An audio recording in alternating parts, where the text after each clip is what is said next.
Welcome to Shweta kitchen.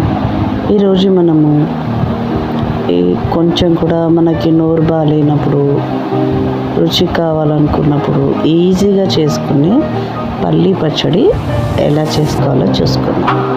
దీనికి కావాల్సిన పదార్థాలు: పల్లీలు దూరగా వేయించి వాటిని పొట్టు తీసి పెట్టుకోవాలి.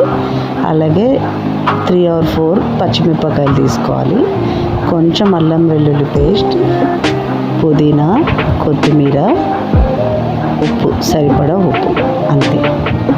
మనకు వీలైతే కొంచెం జీలకర్ర పల్లితో పాటు దూరగా ఒక టీ స్పూన్కి సగం వేసుకొని వేయించుకొని పెట్టుకోవాలి. ఇందులో మనము ఒక మిక్సీ జార్ తీసుకొని రోటి పచ్చడిలా చేసుకుంటే ఇంకా టేస్ట్ ఇంకా బాగుంటుంది. అది ఆప్షన్ లేని వాళ్ళు మాత్రం ఇలా మిక్సీ జార్ తీసుకొని ముందుగా వేయించుకున్న పల్లీలు వేసుకొని అందులోనే ఒక 3 or 4 పచ్చిమిరపకాయలు కారాన్ని బట్టి చూసుకొని వేసుకోవాలి. కొంచెం అల్లం వెల్లుల్లి పేస్ట్, పుదీనా, కొత్తిమీర, ఉప్పు, జీలకర్ర, వేయించిన జీలకర్ర వేసుకొని మనం ఒకసారి గ్రైండ్ చేసుకోవాలి. చేసుకున్న తర్వాత ఇది మెత్తగా పేస్ట్లా కాకుండా కొంచెం కచ్చపక్కగానే దంచుకోవాలి. ఇది కచ్చపక్కగా అయిన తర్వాత దీంట్లోకి కరివేపాకు, ఎండుమిర్చి, వీలైతే 2-3 రెబ్బల వెల్లుల్లి రెబ్బలు వేసుకొని కొద్దిగా జీలకర్ర ఆవాలు వేసుకొని కొంచెం ఆయిల్లో పోపు వేసుకోవాలి.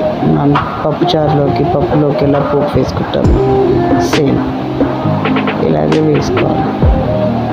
వేసుకున్న తర్వాత ఇది చాలా బాగుంటుంది రుచి.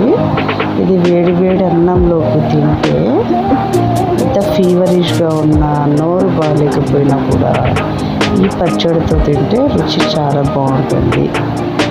ఒకసారి మీరు ట్రై చేయండి. చాలా సింపుల్గా ఈజీగా అయ్యే పల్లీ పచ్చడి మీకు అందరికీ కూడా నచ్చుతుంది అనుకుంటున్నాను. సో ఒకసారి ట్రై చేసి ఎలా ఉందనేసి కామెంట్లో పెట్టండి. Thank you.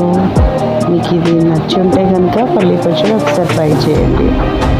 ఇలాంటివి మీరు ఇప్పటివరకు ఎవరైనా సబ్స్క్రైబ్ చేసుకొని వాళ్ళు ఉంటే కనుక ఇప్పుడే సబ్స్క్రైబ్ చేసుకోండి.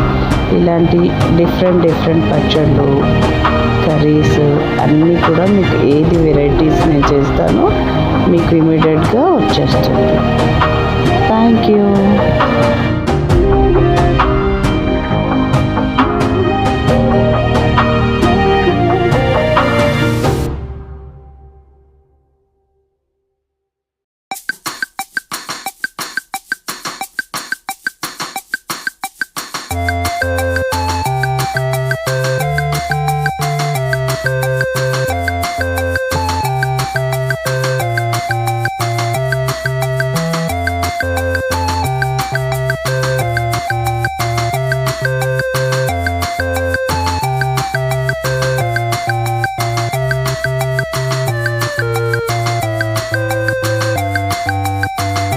చూసారా ఎంత ఈజీగా ఉందో?